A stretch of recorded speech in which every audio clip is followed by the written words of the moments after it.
Nama saya Yanulisa Karyani, saat ini saya adalah Country HR Leader untuk PT 3M Indonesia.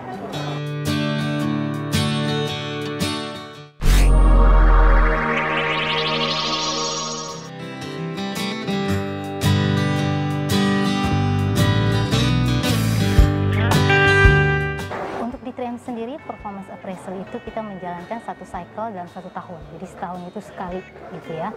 Prosesnya di awal tahun akan di set SMART goal untuk masing-masing karyawan. Tentunya SMART goal ini akan align dengan performance atau bisnis result yang diharapkan oleh company untuk dicapai.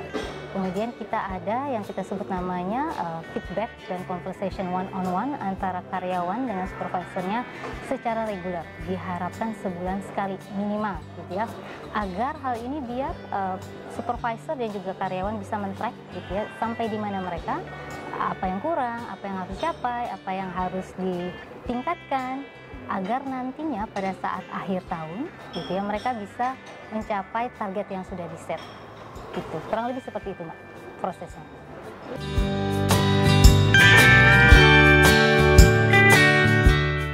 Itu kita filosofinya adalah P for performance. Ketika seorang karyawan mencapai lebih dari ekspektasi perusahaan, dalam hal ini kita align lagi, balik lagi dengan SMART goal-nya, maka dia akan mendapatkan yang lebih dari yang lain gitu ya. Itu impact kepada annual increase, kepada bonus gitu ya.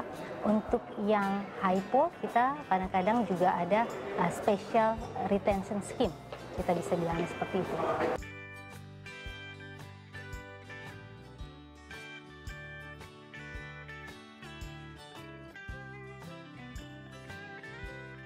Performance maksudnya secara total company.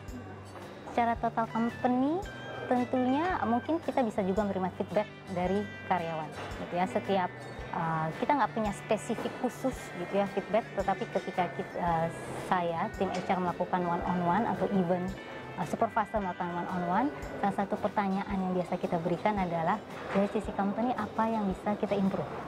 Kadang-kadang kita juga menerima improvement feedback dari karyawan, itu yang menyebabkan 3M pun berubah sistem performance review-nya dari sebelum tahun 2020 gitu ya, sampai dengan yang 2020 ini kami menerapkan sistem baru karena kami menerima feedback juga dari karyawan. Dimana yang tadinya sebelumnya kita punya what and how-nya kita pisah, ratingnya, sekarang kita gabung jadi satu result-nya. Jadi kita udah nggak pakai lagi rating gitu ya, jadi lebih kepada performance descriptor namanya sekarang gitu.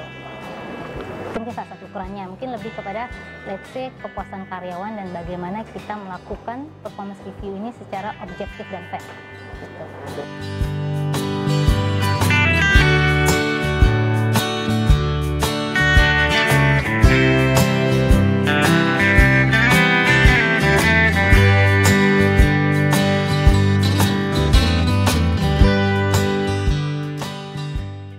Kita lihat dulu feedbacknya ini kurangnya di mana. Bisa jadi sebenarnya kurang komunikasi, ya satu. Atau misalnya kurangnya adalah bukan secara prosesnya atau sistemnya, tapi lebih kepada supervisor bagaimana cara dia menjalankan proses tersebut atau bagaimana cara dia menjalankan sistemnya.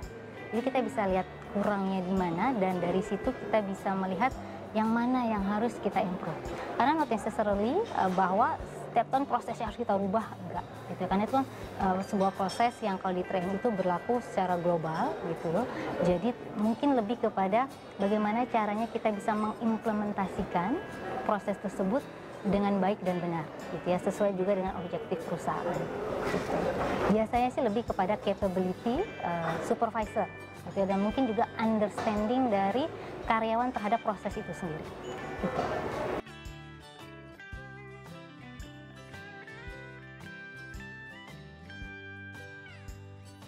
Saya rasa ini mungkin di setiap perusahaan gitu ya, karena lebih kepada kadang-kadang pertanyaannya jadinya ada judgment loh gitu ya. Bisa jadi yes, kita berusaha semaksimal mungkin objektif, tapi tidak dipungkiri bahwa pada kasus-kasus tertentu akan muncul judgment gitu ya. Tapi di sini judgmentnya kita usahakan tidak hanya berasal dari satu orang gitu ya, tetapi dari sebuah tim gitu yang memang mengetahui secara detail dan juga untuk mengalainkan dengan company performance juga gitu. Dan juga komunikasi Karena kadang-kadang hasil performance review, hasil performance appraisal at the end harus dikomunikasikan kembali kepada karyawan. Kenapa dia dapat ratingnya sekian, atau kenapa dia dapat performance descriptor-nya sekian, atau kenapa dia dapat hasilnya sekian. Bisa ada perusahaan yang ABCD, ada yang angka dan segala macam, tapi lebih kepada how we communicate to the employee, risetnya seperti apa, dan yang paling penting sebenarnya adalah next-nya apa yang harus dilakukan oleh si karyawan tersebut. Karena kalau yang namanya udah jadi hasil itu udah tahun sebelumnya, itu udah berlalu gitu ya. Tinggal si karyawan memetik hasilnya gitu ya, nanti dengan linknya ke reward. Oke, next-nya apa yang harus dilakukan? Kalau misalnya dia tadi tetap bagus gitu ya, apa yang harus tetap dilakukan biar jadi lebih bagus lagi? Kalau dia dapatnya kurang, apa yang harus ditingkatkan? Jadi lebih penting sebenarnya juga adalah next-nya, apa yang harus dilakukan oleh karyawan. Gitu.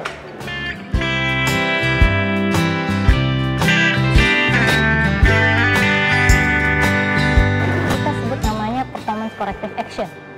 Gitu. Itu prosesnya lebih thorough atau lebih detail, kemudian juga terdokumentasi. Dan secara review juga akan dimonitor juga oleh HR. Gitu.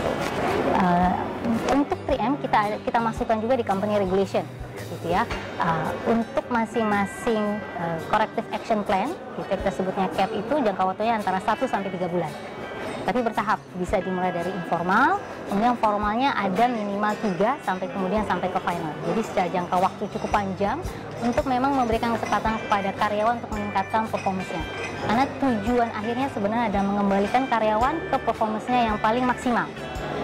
Walaupun memang tidak bisa dipungkiri ketika karyawan tetap tidak berhasil mencapai ekspektasi perusahaan, bisa jadi ujung-ujungnya kepada pengakhiran hubungan kerja. Tapi itu semua kita ada prosesnya, tercatat, terdokumentasi, dan juga sudah ada di company regulation. Seperti itu. Pengakhiran hubungan kerja. Ya, seperti yang sudah saya. Yes, di tempat kami seperti itu. Jadi misalnya setelah selesai CAP 1 akan keluar SP1, setelah selesai CAP 2 akan ada SP2, dan begitu seterusnya. Gitu ya. Jadi apapun yang kita lakukan gitu ya, kita harus juga align dengan undang-undang gitu ya. Jadi dan juga regulation. Jadi kita usahakan semuanya memang sesuai dengan proses dan prosedur yang berlaku. Seperti itu.